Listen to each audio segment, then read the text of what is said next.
నిజానికి ఈ సంఘములో మేము ఎదిగినటువంటి వారు.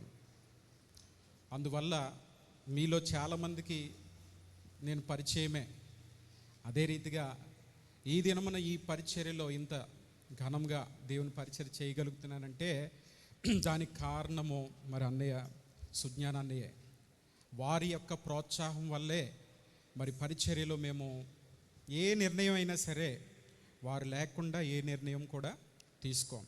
కాబట్టి రాగంపేట కానీ ఉలిమేశ్వరం కానీ ఈ రెండు సంఘాలు కూడా మరి మన గోరింట సంఘానికి అనుసంధానమైనవే. దేవునికి స్తోత్రం కలుగునుగాక. కాబట్టి ఆ రెండు సంఘాలు కూడా ఏ తీర్మానం తీసుకోవాలన్నా ఏ ఆలోచన అయినా సరే దైవజనులు ద్వారానే మేము ముందుకు సాగిపోతూ ఉంటాం. కాబట్టి ప్రియులరా, ఈ దినమున వాక్యం చెప్పడానికి ఇక్కడికి వచ్చానంటే నాకు అది ఎంతో గొప్ప భాగ్యం అని నేను భావిస్తున్నాను. ఎందుకంటే గోరింటలో మన సంఘంలో ఇంచుమించు అందరూ కూడా చక్కగా దేవుని వాక్యాన్ని ఎరిగినటువంటి వారు, అంతేకాకుండా చాలా ఆత్మీయంగా మీరు సిద్ధపడుతున్నటువంటి వారు. కాబట్టి అటువంటి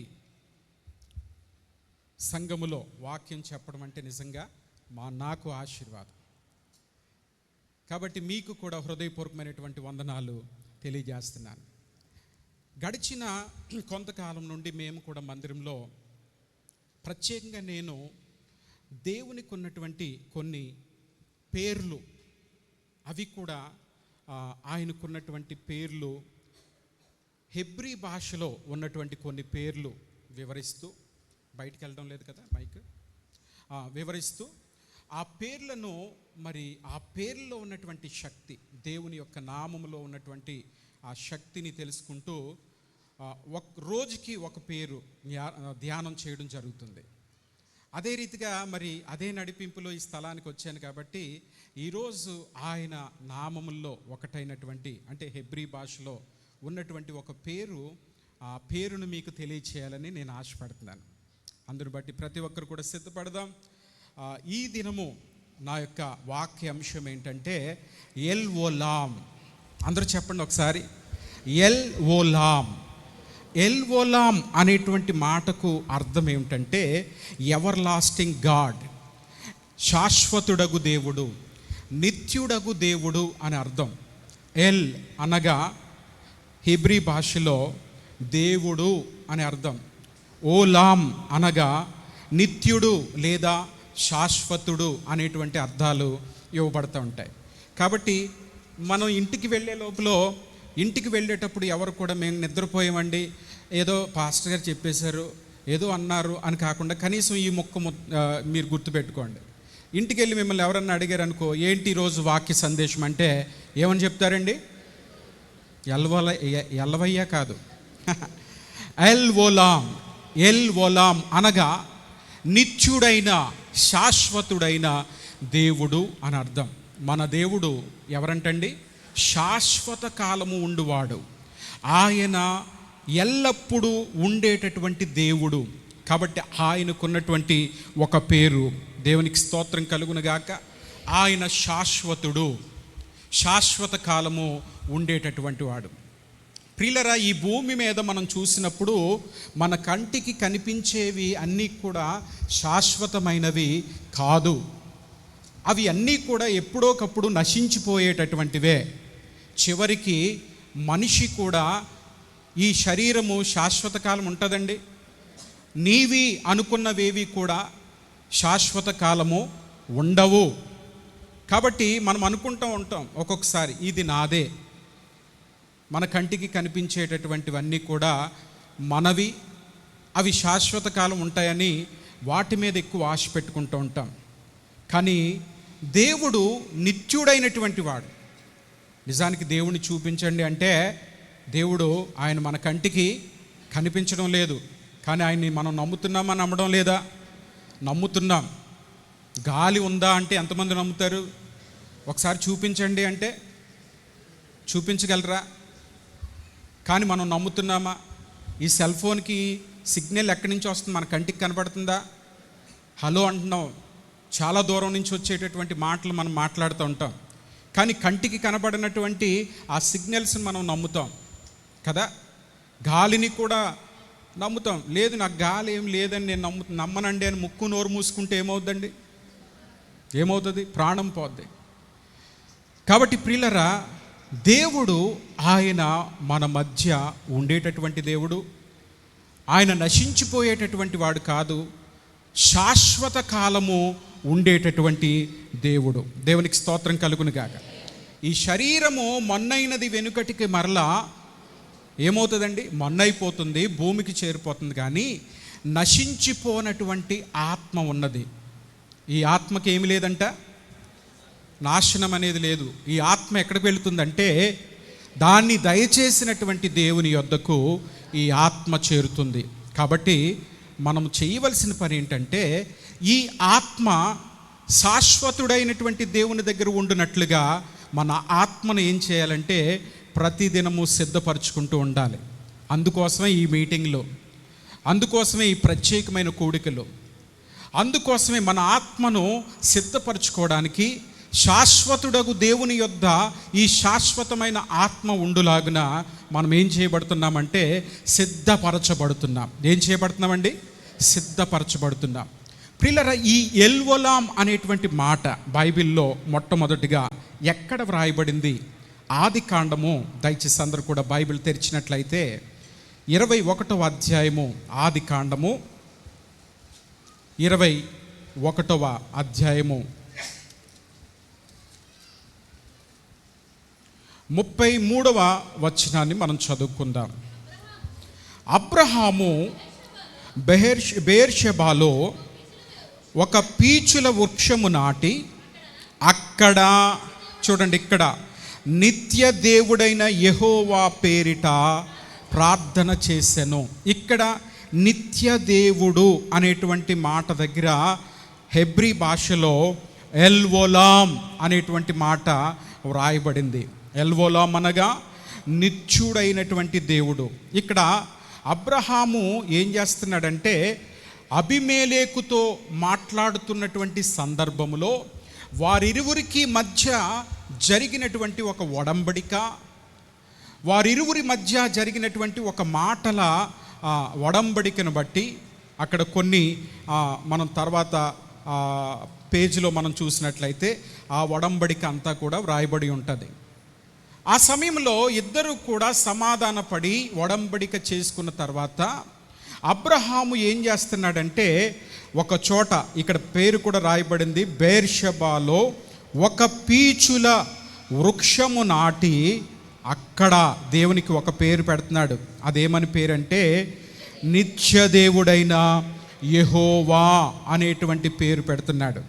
మన దేవుడు నిత్యము లేదా శాశ్వతము ఉండేటటువంటి దేవుడై ఉన్నాడు.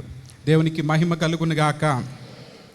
మన దేవుడు శాశ్వతుడు అంటే ఆయన శాశ్వతమైనటువంటి క్రియలు కలిగినటువంటి వాడు. ప్రియులరా, ఆయనలో కొన్ని శాశ్వతమైనటువంటి క్రియలు ఉన్నాయి. ఈ రాత్రి వాటిని మనము తెలుసుకుందాం. ఆయన శాశ్వతమైనటువంటి క్రియలు ఏమిటి? మొట్టమొదట మనం చూస్తే యిర్మీయా గ్రంథంలో ఆయన మొట్టమొదటి క్రియ, యిర్మీయా గ్రంథంలో 31వ అధ్యాయము 3వ వచనం. ఇట్లా నేను శాశ్వతమైన ప్రేమతో నేను నిన్ను ప్రేమించుచున్నాను గనుక విడువక నీ ఎడల కృప చూపుచున్నాను. మన దేవుడు శాశ్వతుడైనటువంటి దేవుడు.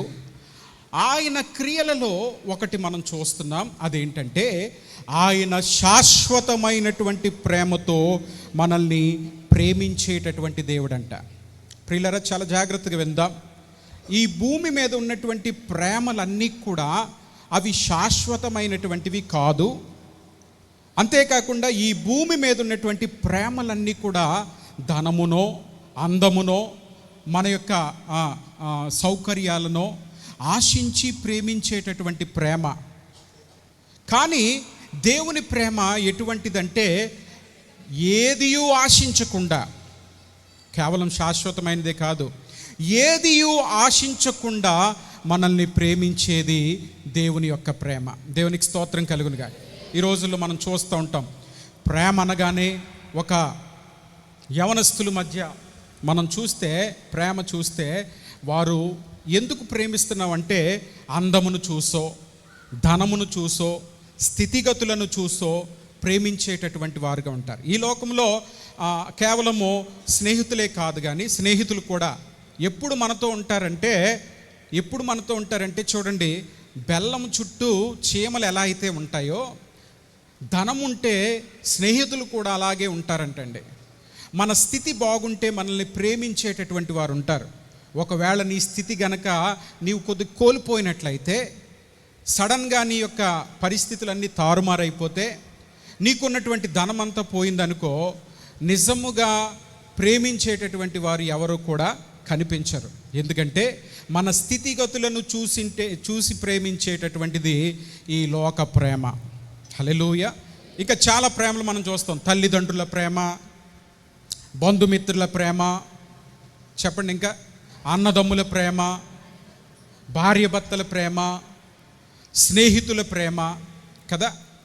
ఇవన్నీ కూడా ఒక మంచి పాట మనం చూడవచ్చు. నేను ఒకసారి ఒక పాట విన్నాను. తల్లిదండ్రుల ప్రేమ ఎప్పుడు వరకు ఉంటుందంటే జన్మం ఉన్నంత వరకే, భార్యాభర్తల ప్రేమ ఏమో అనురాగం ఉన్నంత వరకే ఉంటుందంట. అలాగే స్నేహితుల మధ్య ప్రేమ ఎలా ఉంటుందంటే ధనం ఉంటేనే ప్రేమించేటటువంటి వారుగా ఉంటారు. లేదా నీ స్థితిగతులు బాగుంటే ప్రేమించేటటువంటి వారు ఉంటారు. కానీ యేసయ్య ప్రేమ ఎటువంటిదంటే శాశ్వతమైనది. దేవునికి స్తోత్రం కలుగును గాక. ఇంకొక మాటలో చెప్పాలంటే ఆయన ప్రేమ అగాపే ప్రేమ అంటండి. అగాపే ప్రేమ అంటే ఏంటంటే బదులు ఆశించినటువంటి ప్రేమ, మన దగ్గర నుండి ఏది కూడా కోరుకోనటువంటి ప్రేమ. నువ్వు ఏ స్థితిలో ఉన్నా సరే ఆయన నిన్ను ప్రేమించేటటువంటి దేవుడై ఉన్నాడు. దేవునికి స్తోత్రం కలుగును గాక. ఒక అడవిలో 2 జింకలు ఉన్నాయంటండి.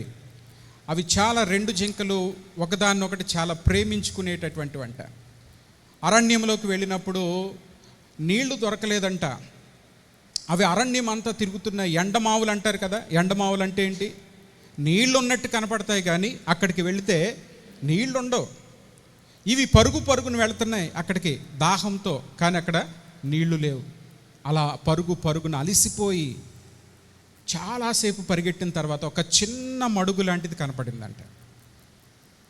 ఆ మడుగు దగ్గరికి పరిగెట్టుకుని వెళితే అందులో కూడా నీళ్ళు ఎన్ని ఉన్నాయంటే చాలా తక్కువ, ఒక్క జింకకు మాత్రమే సరిపోయేటటువంటి నీరు ఉందంటండి. 2 జింకలు గబగబా ఆతృతగా వెళ్ళి వాటి నోరు పెట్టినాయి అంట అందులో.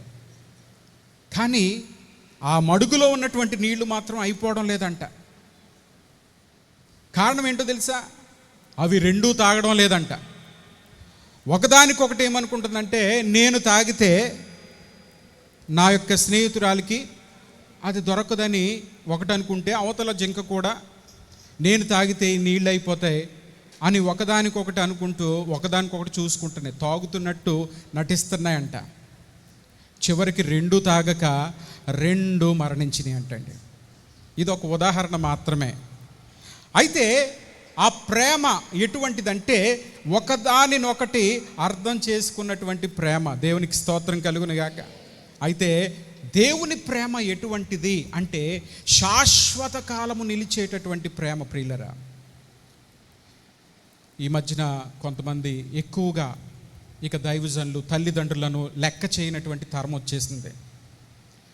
ఆ యవనస్తులు ఎలా ఉంటున్నారంటే తల్లిదండ్రులను ధిక్కరిస్తూ మా ప్రేమ చాలా గొప్పదని చెప్పి తల్లిదండ్రులను ధిక్కరించి, దైవజనులను ధిక్కరించి వివాహాలు చేసుకునేటటువంటి వారు ఉన్నారు. దాన్ని బట్టి చాలా చింతపడతాం. ఎందుకంటే తదుపరి తెలుస్తుంది, వివాహమైన తర్వాత వారు నిజంగా ఒకరినొకరు ప్రేమించుకుంటున్నారా లేదా. నువ్వు లేకపోతే నేను లేనని కోసేసుకునేవాళ్ళు, ఆత్మహత్యలు చేసుకునేవాళ్ళు వివాహమైన తర్వాత ఎలా ఉంటున్నారు? వారు నిజంగా నిజమైన ప్రేమ కలిగి ఉంటున్నారా? ప్రియులారా, ఇవన్నీ కూడా లోకములో ఉన్నటువంటి ప్రేమలన్నీ కూడా ఏదో ఒక రోజున అవి ఏమవుతాయంటే ముగిసిపోతాయి, నశించిపోతాయి.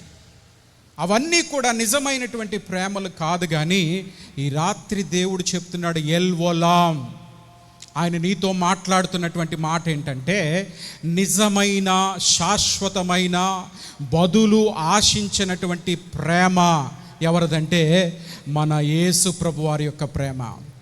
హల్లెలూయా. అందును బట్టే ఆయన ఎంతగా మనల్ని ప్రేమించాడంటే తనను తాను సిలువలో ఆయన తనను తాను అర్పించుకున్నాడంట. తన యవ్వన కాలపు రక్తమును మన కొరకు దారబోసాడు. ఎందుకు ఆయన శిక్ష పడడానికి కారణం ఏంటి? ఆయన సిలువలో మరణించడానికి ఏమైనా తప్పు చేశాడంటే ఆయన ఏ తప్పిదము చేయలేదు. ఎందుకు చనిపోయాడు తెలుసా? యెషయా గ్రంథంలో మనం చదువుతాం కదా, 53వ అధ్యాయంలో, వదకు తేబడినటువంటి గొర్రె పిల్ల బొచ్చు కత్తిరించు వాని ఎదుట మౌనముగా ఉండునట్లు ఆయన నోరు తెరవలేదు. ఏం ప్రేమ ఇది! నిజంగా యేసయ్య ప్రేమ ఎంత గొప్పదంటే ఆయన మన కొరకు తన ప్రాణమును అర్పించినటువంటి ప్రేమ. ఈ లోకములో ఎవరు కూడా మన కొరకు ప్రాణము పెట్టేటటువంటి వారు ఎవరు కూడా ఉండరు. ఒకవేళ పైకి అనొచ్చు కానీ నిజమైనటువంటి ప్రేమ మాత్రం వారిలో ఉండదు ప్రియులరా. ఎందుకో దేవుడు ఈ రాత్రి మాట చెప్పమన్నాడు. ఒకవేళ అలాంటి పరిస్థితుల్లో నువ్వు ఉన్నట్లయితే నీకు నిజమైనటువంటి ప్రేమ ఎక్కడ దొరుకుతుందంటే యేసు ప్రభు వారి దగ్గరే దొరుకుతుంది. ఆ ప్రేమ ఎటువంటిదంటే శాశ్వతమైనటువంటి ప్రేమ, శాశ్వత కాలము నిలిచేటటువంటి ప్రేమ. నెంబర్ 1, నేను చాలా త్వరగానే చెప్పుకుంటా నేను ముగిస్తాను, ఎందుకంటే ఇప్పటికే సమయాన్ని మనం చూసుకుంటూ ముందుకు వెళ్దాం. రెండవది ఏంటంటే ఆయన వాక్యము శాశ్వతమైనది. ఒకటేంటి ఆయన యొక్క ప్రేమ శాశ్వతమైనది. రెండవది ఆయన వాక్యము శాశ్వతమైనది. మొదటి పేతురు పత్రిక 1వ అధ్యాయము 21వ వచనం చదువుదాం.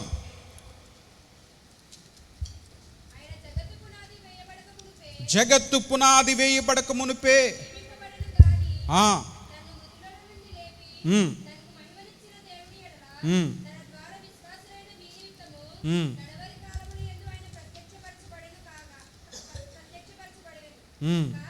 కాగా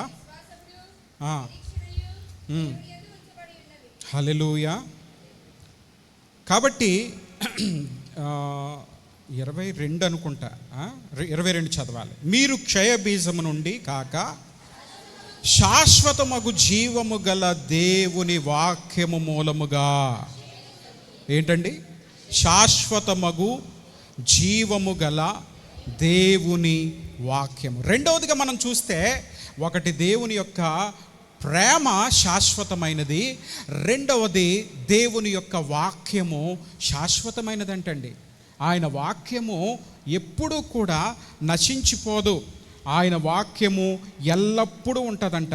ఆకాశము భూమి గతించినా నా మాటలు గతించవు అని దేవుని యొక్క వాక్యం సెలవిస్తుంది. మత్తయి సువార్త 24వ అధ్యాయము 35వ వచనంలో మనం ఆ మాట చదువుతాం. ఆకాశము భూమి గతించినా నా మాటలు గతించవు. యెషయా గ్రంథము 40వ అధ్యాయము 8వ వచనం చదువుదాం. యెషయా గ్రంథము 40వ అధ్యాయము 8వ వచనం. గడ్డి ఎండిపోవును, మన దేవుని వాక్యము ఎలా ఉంటుందంటండి? నిత్యము నిలిచేది. దేవునికి స్తోత్రం కలుగునుగాక. హల్లెలూయా. దేవుని వాక్యం అంటండి అది నిత్యము నిలిచేది. ఆ వాక్యము మనలో ఉంటే మనకి అది ఆశీర్వాదము. నీ వాక్యము నన్ను బ్రతికించుచున్నది, చెప్పాలి, నా బాధలలో. దేవుని యొక్క వాక్యము గనక మనలో ఉంటే మనం ఆశీర్వదింపబడతాం. దేవుని యొక్క వాక్యము మనలో ఉంటే మనం బ్రతుకుతాం. అంతేకాకుండా నీ వాక్యము నా పాదములకు దీపమును, నా త్రోవకు వెలుగునై ఉన్నది. కాబట్టి దేవుని యొక్క వాక్యం ఎలాంటిదంటే మనల్ని నడిపించేది, మనకి వెలుగునిచ్చేది, మనల్ని సరిచేసేది. అంతేకాకుండా ఆయన వాక్యము 2 అంచులు గల ఖడ్గం అంటండి. ఆయన వాక్యము మన హృదయ అంతరంగంలోనికి జొచ్చి మనల్ని శుద్ధి చేసేటటువంటిది దేవుని యొక్క వాక్యము. చూడండి, ఇంకొక మాట మనం చదువుకొని తర్వాత వచనంలోకి వెళ్దాం. ప్రకటన గ్రంథము 3వ అధ్యాయము 10వ వచనం కూడా చదువుదాం. ఆయన వాక్యం ఎటువంటిది? ప్రకటన గ్రంథము 3వ అధ్యాయము. గనుక ఆ వాక్యము గైకుంటివి గనుక భూనివాసులు శోధించుటకు రాబోవు శోధన కాలములో నేను నిన్ను వాక్యాన్ని గైకుంటే వారు రాబోయేటటువంటి శోధన కాలములో దేవుడు వారిని కాపాడతాడంటండి. ఎల్వొలాం అనగా ఆయన శాశ్వతుడు. దేవుని యొక్క వాక్యము శాశ్వత కాలము ఉంటుంది. ఆయన వాక్యాన్ని విన్నటువంటి వారు కూడా అట్టి రీతిగానే వారి యొక్క జీవితాల్లో రాబోయేటటువంటి కష్టము లేదా శోధన కాలంలో దేవుడు అటువంటి వారిని కాపాడతాడంట. నిజమే ప్రియులరా, రాబోయేటటువంటి దినాలు ఎలా ఉంటాయో మనకు తెలియదు. ఏ దినమున ఏమి సంభవించునో నీకు తెలియదు. కాబట్టి మనకు రాబోయేటటువంటి పరిస్థితుల్లో ఏదైనా ఉగ్రత ఉన్నా లేదా మన పరిస్థితుల్లో ఏదైనా మార్పు ఉన్నా దేవుని వాక్యము వల్ల మనం ఏమవుతామంటే దేవుని వాక్యం మనల్ని ఏం చేస్తుందంట? కాపాడుతుంది. దేవునికి స్తోత్రం కలుగును గాక. కాబట్టి శాశ్వతమైనటువంటి దేవుని యొక్క వాక్యము నీలో ఉంటే శోధనలో నుండి నువ్వు తప్పించబడతావు. హల్లెలూయా. చాలామంది అన్నీ గుర్తుంచుకుంటారండి. జీవితంలో పనికిరానివన్నీ కూడా ఒక్కొక్కసారి లోపల ఉంచుకుంటూ ఉంటారు. ఎప్పుడో మా కూతురు వివాహములో జరిగినటువంటి గొడవ గుర్తుందండి అంటారు. కానీ వాక్యాలు ఏమైనా గుర్తున్నాయా అమ్మ అంటే మాత్రం ఏమి గుర్తులేవండి అంటారు. బాప్తీసం తీసుకుని నేను 20 సంవత్సరాలు అయిందండి, 30 సంవత్సరాలు అయిందండి, 15 సంవత్సరాలు గొప్పగా చెప్తారు. ఎన్ని వాక్యాలు నీకు గుర్తున్నాయి? ఎన్ని వాక్యాలు నీ హృదయంలో ఉన్నాయి? ఎన్ని వాక్యాలు నువ్వు కంటత పెట్టావు? ఎంతమంది ప్రతిదినము వాక్యాన్ని చదువుకుంటున్నారు ప్రియులరా? ఈ సందర్భంగా నేను అడుగుచున్నాను, ప్రతిదినము కూడా దేవుని యొక్క వాక్యమును ధ్యానించువాడు ధన్యుడు.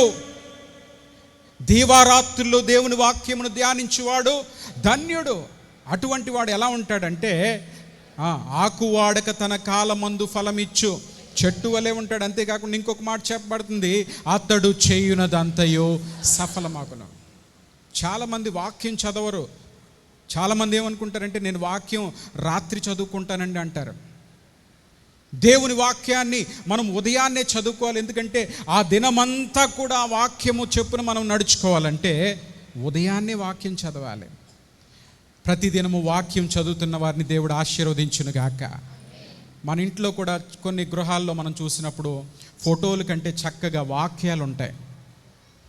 ఏముంటాయండి? మనం ఫోటోలు పెట్టుకోవాల్సిన పని లేదు, కానీ ఏం పెట్టుకోవాలి? వాక్యం పెట్టుకోవాలి. ఎందుకంటే మనం లేచిన వెంటనే ఒక వాక్యము, ఒక వాగ్దానపూరితమైన వాక్యం మనకు కనపడితే అది చదువుకొనుట వలన మనకి క్షేమం కలుగుతుందంట. ఎందుకంటే నశించిపోనటువంటి వాక్యం అది, మనల్ని బ్రతికించేటటువంటి వాక్యం ప్రియులరా. ఒకసారి నా భార్యకి అస్వస్థతగా ఉన్నప్పుడు వెల్లూరు హాస్పిటల్కి తీసుకుని వెళ్ళాం. ఆ సమయంలో వారు డాక్టర్ గారి దగ్గరికి వెళ్ళినప్పుడు ఏ మాట చెప్తారో డాక్టర్ గారు అనుకుంటున్నటువంటి సమయంలో ఆ డాక్టర్ గారి వెనకాల ఒక వాక్యం ఉంది. ఆ వాక్యం ఏంటంటే, నిన్ను స్వస్థపరచు యెహోవాను నేనే. ఎంత ఆదరణ ఇచ్చిందంటే ఆ వాక్యం చదివితేనే. నిజంగా చూడండి, కొన్ని వాక్యాలు చదువుతున్నప్పుడు మనకేమనిపిస్తుంది అంటే ఆ వాక్యం చాలు మనల్ని ఆదరించేది. కొంతమంది మనుషులు అన్ని ధైర్యాలు ఎంత ధైర్యం చెప్తారు. ఒకవేళ మన ప్రియులు ఎవరన్నా చనిపోయారు అనుకోండి, చాలా మాటలు చెప్తారు కానీ ఏ మాత్రం ధైర్యం రాదు. కానీ ఒక్క వాక్యం మనల్ని ఏం చేస్తుందంటే ధైర్యపరుస్తుంది.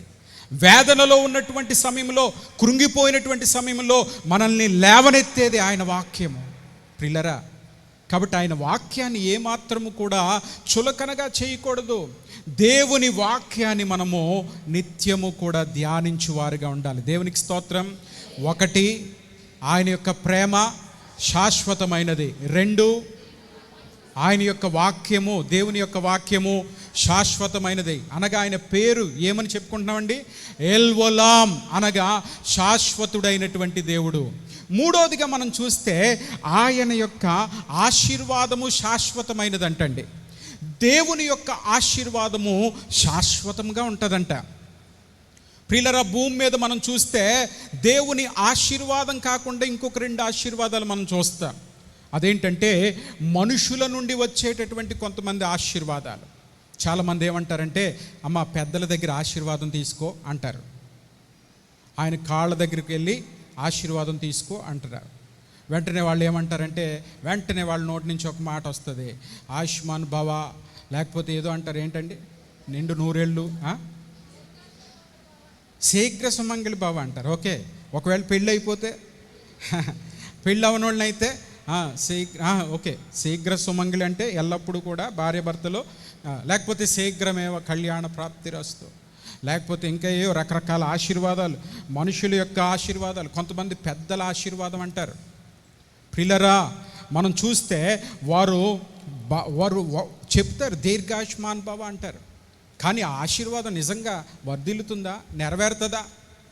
మనుషుల యొక్క ఆశీర్వాదం ఎలా ఉంటుందంటే, ఒకవేళ పైకి నిన్ను ఆశీర్వదిస్తారు కానీ అంతరంగంలో మాత్రం ఒకవేళ ఆ మనసు ఉండదేమో. నిండు నూరేళ్ళు నా ఆయుష్ కూడా పోసుకొని అంటూ ఉంటారు కొంతమంది పెద్దలు ఆశీర్వదిస్తూ ఉంటారు. నా ఆయుష్ కూడా పోసుకొని 100 సంవత్సరాలు బ్రతుకమ్మా అంటారు. కానీ మనసులో మాత్రం ఎప్పుడు చచ్చిపోద్దో అనుకుంటారు. మనుషుల యొక్క ఆశీర్వాదం ఎలా ఉంటుందంటే, పైకి ఒకలా ఉంటుంది. చాలామంది ఏం చేస్తూ ఉంటారంటే, అలా ఆశీర్వాదం తీసుకుంటూ ఉంటారు. ప్రియులారా, ఒక పెళ్ళికి వెళ్ళాను. అక్కడ ఆ పెళ్ళిలో నేను గమనిస్తున్నాను ఏంటంటే, అది కొద్దిగా ఇంకా వారు రక్షణ పొందలేనటువంటి వారు వివాహం జరుగుతుంది. అందులో ఒక అతను శుభ్రంగా తాగేసి వచ్చాడు పెళ్ళిలోకి. అతడు సరిగ్గా నిలబడలేకపోతున్నాడు, తూలిపోతున్నాడు, అటు ఇటు పడిపోతున్నాడు. ఒక్కళ్ళు కూడా ఏమనడం లేదు. కనీసం దైవజనులు ఉన్నారు సరిగ్గా కూర్చొని, కానీ లేకపోతే ఇక్కడ ఇంతమంది ప్రజలు ఉన్నారు కదా, నువ్వు సరిగ్గా కూర్చోవయ్యా అని కూడా ఎవరు గద్దిస్తా లేదు. ఎందుకు అని అడిగితే, అతడు పెళ్లి కూతురు యొక్క మేనమామ అండి అన్నాడు. పెళ్లి కూతురు మేనమామని ఏమనకూడదంటండి. అందువల్ల అతను ఇంకా కాసేపు ఉండేటప్పటికి అలా పెళ్లి జరుగుతుంది, చొక్కా కూడా ఇప్పేసి వచ్చేసాడు, శుభ్రంగా తాగేశాడు, కుర్చీలు ఎరగొడేస్తున్నాడు, కేకలేస్తున్నాడు, ఏమండం లేదు. అంతా పెళ్ళి అంతా అయిపోయింది. అలా చూస్తున్నాను కుర్చీలో కూర్చొని. పెళ్ళి అయిపోయిన తర్వాత పెద్దలు ఏమంటున్నారంటే, అమ్మ తల్లిదండ్రుల దగ్గరికి వెళ్ళి ఆశీర్వాదం తీసుకోండి అంటున్నారు. ఈ లోపల ఎవరో ఒక అతను అంటున్నాడంటే, తల్లిదండ్రుల కన్నా ముందు మేనమామ ఆశీర్వాదం తీసుకోవాలన్నాడు. తల్లిదండ్రుల కంటే ముందు ఎవరు ఆశీర్వాదం తీసుకోవాలంటే, ఎక్కడున్నాడు మేనమామ అంటే, అప్పుడే ఒక వాంతు చేసుకున్నాడు, అందులో దొర్లేసాడు. అతన్ని తీసుకొస్తున్నారు, చొక్కా లేదు, సరిగ్గా నిలబడలేకపోతున్నాడు. అతను తీసుకొచ్చి అలా ఇద్దరు పట్టుకొని వచ్చి అలా నిలబట్టి, ఒరే నీ చెయ్యి పెట్టి ఆశీర్వదించరా వీళ్ళిద్దరి మీద, నూతన దంపతులను ఏం చేయాలి, నువ్వు ఆశీర్వదించు, నీ చెయ్యి పెట్టు అంటున్నారు. అక్షింతలు ఇచ్చారు చేతికి. ఇస్తే ఆడేం చేస్తున్నాడంటే అవి నోట్లో వేసుకొని తినేస్తున్నాడు. వాళ్ళ మీద ఎత్తలేదు, తాగేసున్నాడు. బలవంతంగా చెయ్యి తీసి ఏం చేస్తున్నారంటే వాళ్ళిద్దరి నెత్తి మీద వేస్తున్నారు. వాళ్ళకి ఎంత నమ్మకమో ఏంటి, మేనమామ తాగుబోతు ఆశీర్వాదం ఎవరికి ఉండాలంటండి, నూతన దంపతులకు ఉండాలంట. మరి నూతన దంపతులను ఇతను ఏమని ఆశీర్వదించాడు, నాకులాగా మీరు కూడా నాకులాగా ఉండండి అని ఆశీర్వదించాడా? ఒకసారి ఆలోచించండి.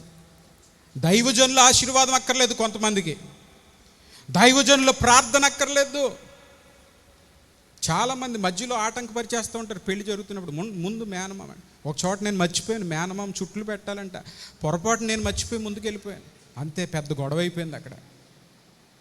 ప్రియులారా, మనుషుల యొక్క ఆశీర్వాదం ఎలా ఉంటుందండి, అది ఏమాత్రము కూడా శాశ్వత కాలము ఉండేటటువంటిది కాదు. ఒకవేళ మనస్సులో వారు వేరే భావన కలిగి ఉండొచ్చు, లేదా వారు ఆశీర్వదించినంత మాత్రాన ఒకవేళ పొరపాటున వారిలో ఉన్నటువంటి శాపాలు నీ నెత్తి మీద వాళ్ళు చేయి పెడితే వచ్చేచేమో. దయచేసి ఎవరు కూడా అలాగా ఎవరు నెత్తి మీద అలా చేతులు పెట్టించుకోవద్దు. ఈ మధ్యన కొన్ని చోట్ల డబ్బులు అడిగేటటువంటి వారు చప్పట్లు కొట్టి అడుగుతారు కదా, వాళ్ళు కూడా డబ్బులు ఇచ్చిన వెంటనే ఏం చేస్తారు, నెత్తి మీద చేసేస్తూ ఉంటారు. ఎట్టి పరిస్థితులు అలా ఈనవ్వకూడదు. ఎందుకంటే వారిలో ఉన్నటువంటి శాపాలన్నీ కూడా డౌన్లోడ్ అయిపోతాయి అన్నమాట. అర్థమైందండి?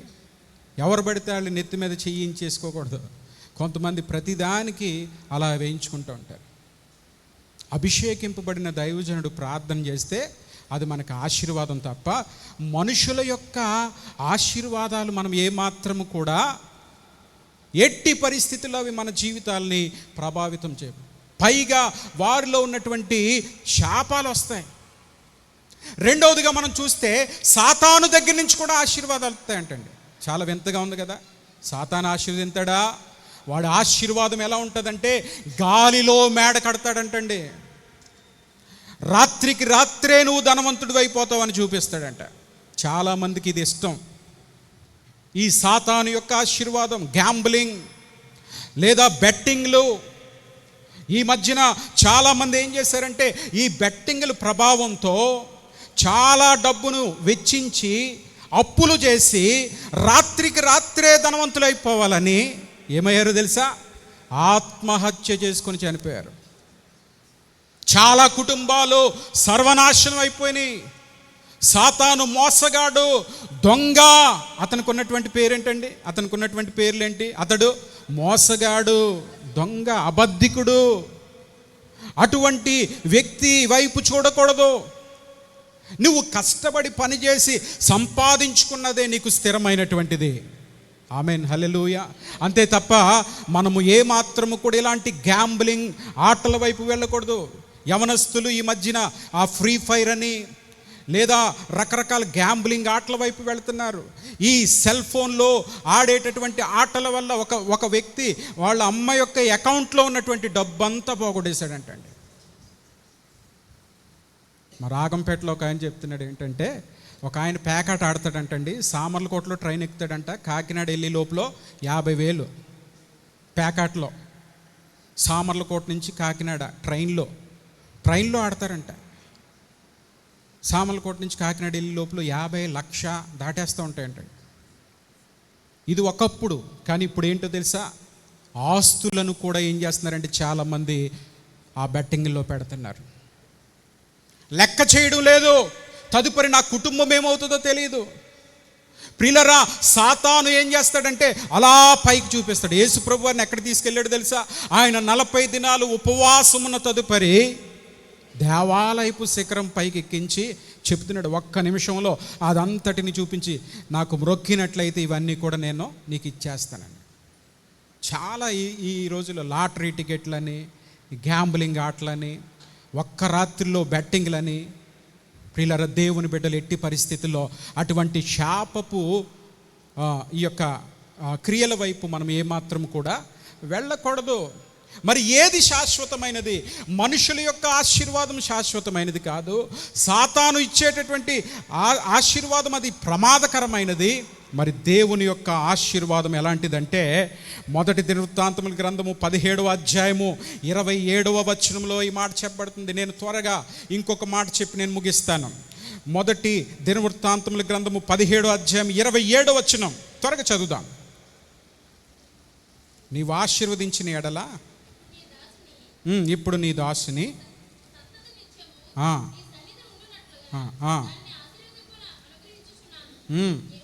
యెహోవా నీవు ఆశీర్వదించిన ఎడల అది ఎన్నటికిని, ఒకసారి కుర్చీలో ఉన్నవాళ్ళు కూడా చెప్పండి, అది ఎన్నటికిని, మళ్ళీ అది ఎన్నటికిని, దేవుని ఆశీర్వాదం ఎన్నటికిని ఆశీర్వాదకరంగా ఉంటుందంట. ఎంతమంది రాత్రి నిద్రపోకుండా దేవుని వాక్యాన్ని వింటున్నారు? నిద్రపోయేవాళ్ళు ఒకసారి దేవునికి స్తోత్రం చెప్పండి. అది అలా ఉండాలి. చాలా జాగ్రత్తగా వింటున్నారు ప్రియులరా. అలాగే కీర్తనల గ్రంథంలో కూడా 133వ అధ్యాయము 3వ వచనం కూడా చదువుదాం. కీర్తనలు 133:3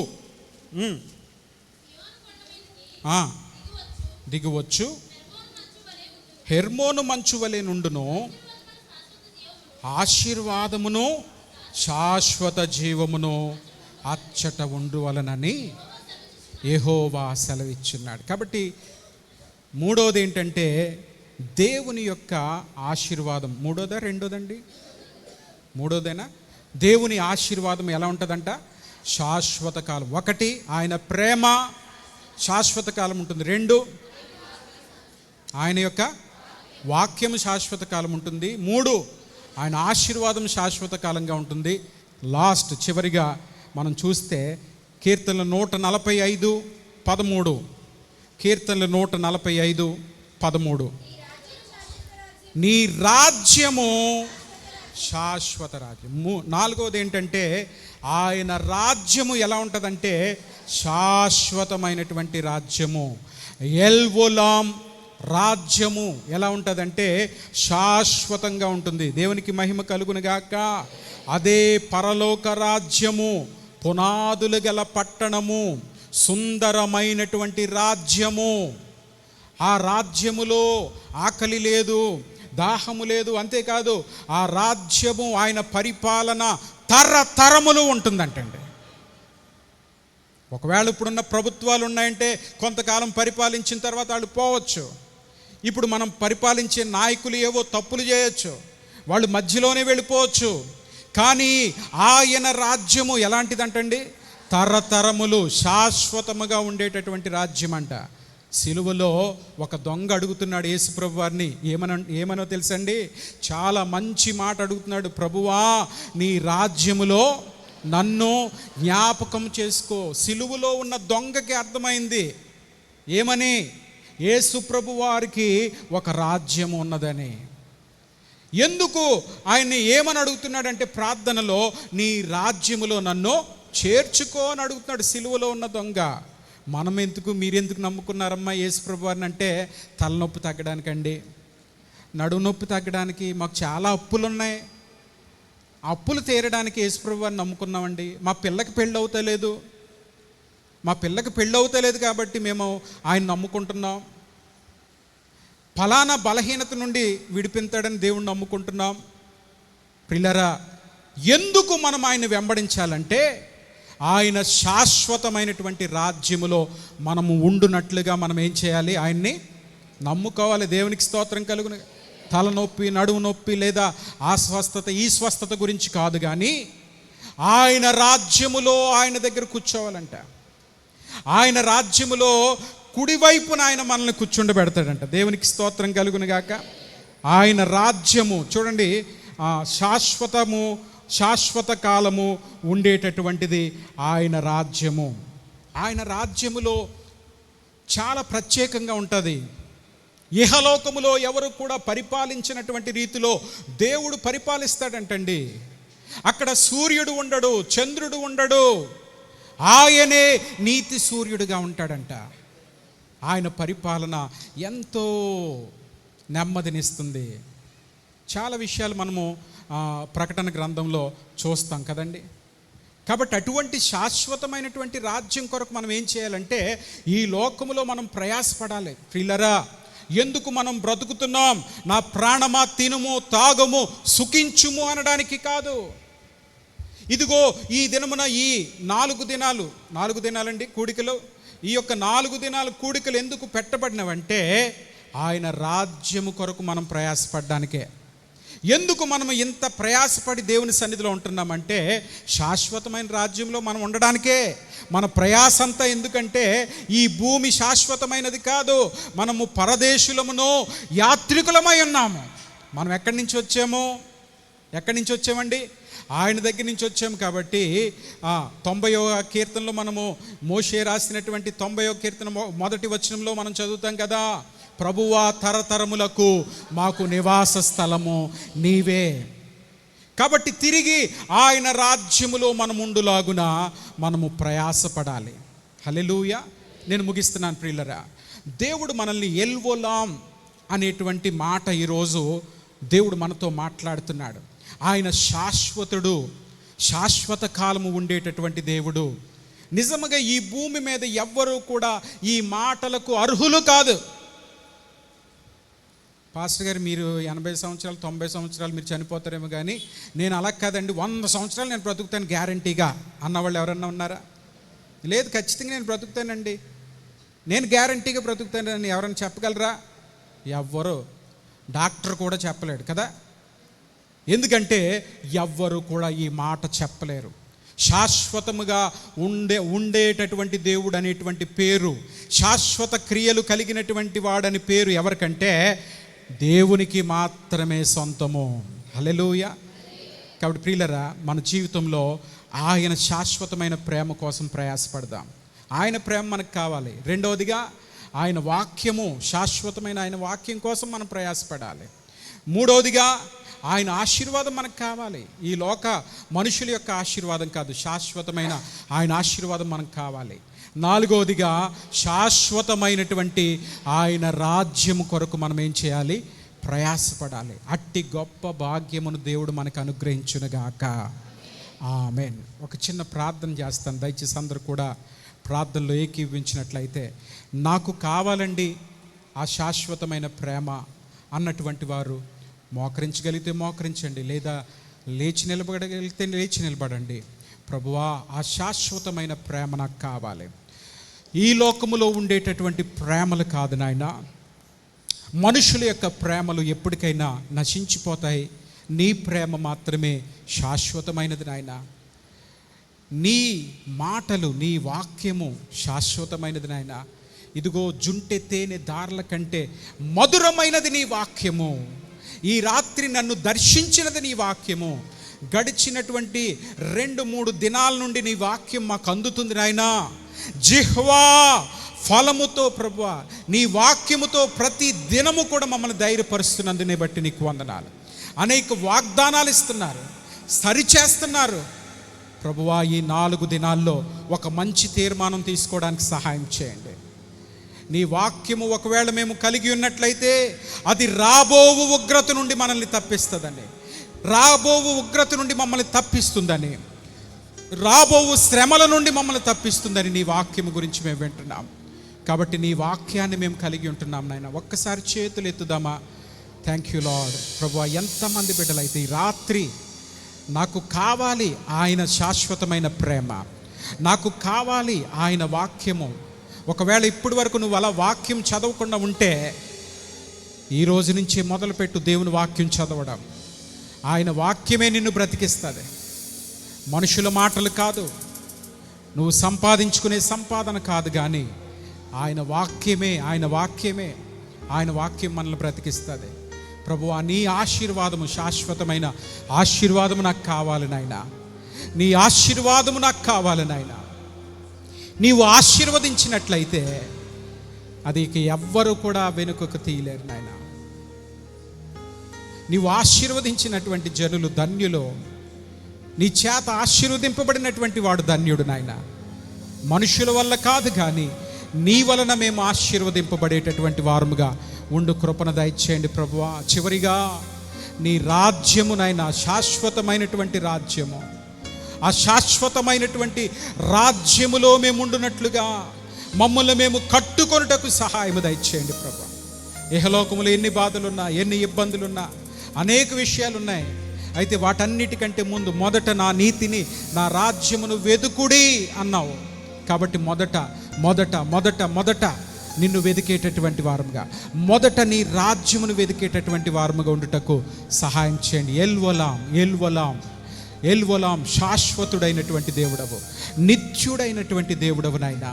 నీ నామమునకు వందనాలు. ఈ దినమని ఎంతమంది బిడ్డలైతే ఒక మంచి తీర్మానాలు తీసుకున్నారో ఈ రాత్రి వారిని దీవించండి నాయన, ఆశీర్వదించండి ప్రభువా. నిజమే, ఇహలోకములో ఉన్నటువంటి వాటి మీద మనస్సు పెట్టకుండా ప్రభువా నీ వైపు తిరుగుటకు, శాశ్వతమైనటువంటి నీ యొక్క కృపను, నీ ఆశీర్వాదాలు పొందుకునేటటువంటి భాగ్యమును దయచేయండి. ఈ సమయము నాకు ఇచ్చినందుకు వందనాలు. ఈ స్థలములో